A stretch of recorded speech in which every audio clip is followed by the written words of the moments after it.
দর্শক দেখতে পাচ্ছেন যে করলা গাড়ি বোঝা করে আসছে, করলা গুলো দেখতে পাচ্ছি আমরা নিয়ে যাচ্ছি, বিভিন্ন ক্রেতারা আসে। আজকে মোটামুটি করলা গাড়ি কম থাকে কিন্তু একটু চাহিদা বেশি, ক্রেতা মোটামুটি আছে। আমরা দেখতে পাচ্ছি কত টাকা কেজিতে বিক্রি হচ্ছে ইনশাল্লাহ আমরা জানাবো, বিক্রির সাথে কথা বলে ইনশাল্লাহ।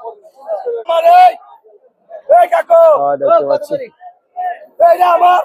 আসলে বিক্রেতার একটা ভিড় আছে, ব্যস্তের মধ্যে আছে। আমরা দেখতে পাচ্ছি একদম ভাই কিন্তু জিজ্ঞাসা করছে কত টাকা কেজি, কিন্তু বলার মতো তাদের সে সুযোগ নেই। আমরা দেখছি ক্রেতা কিন্তু অনেক বেশি, ক্রেতা বেশি কিন্তু গাড়ি কম। আজকে করলা যোগান কম কিন্তু মাল বেশি আমরা দেখতে পাচ্ছি, আর ক্রেতা বেশি, মালার যোগান কিন্তু কম হওয়াতে কিন্তু দাম একটু বেশি আমরা দেখে যাচ্ছি।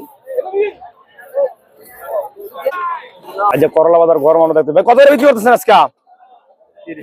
30 টাকা, 30 টাকা করে বিক্রি করতেছেন করলা গুলো আমরা দেখতে পাচ্ছি। যদিও বাজারে মালার যোগান, করলার যোগান একটু কম, তারপরে কিন্তু রেট কিন্তু বেশি না, রেট কিন্তু আপনি কমের মধ্যে পাচ্ছেন, মাত্র 30 টাকায় কিন্তু পাচ্ছেন এই করলা গুলো দেখতে পাচ্ছেন। গাড়ি বোঝা পর্যন্ত আসছে করলা, আর ক্রেতার কিন্তু থাকছে না আমরা দেখতে পাচ্ছি। এই যে নিয়ে যাচ্ছি মাত্র 30 টাকা কেজি, এই যে 30 টাকা, 30 টাকা। এই যে একটু পার্টি করলা পার্টি কিন্তু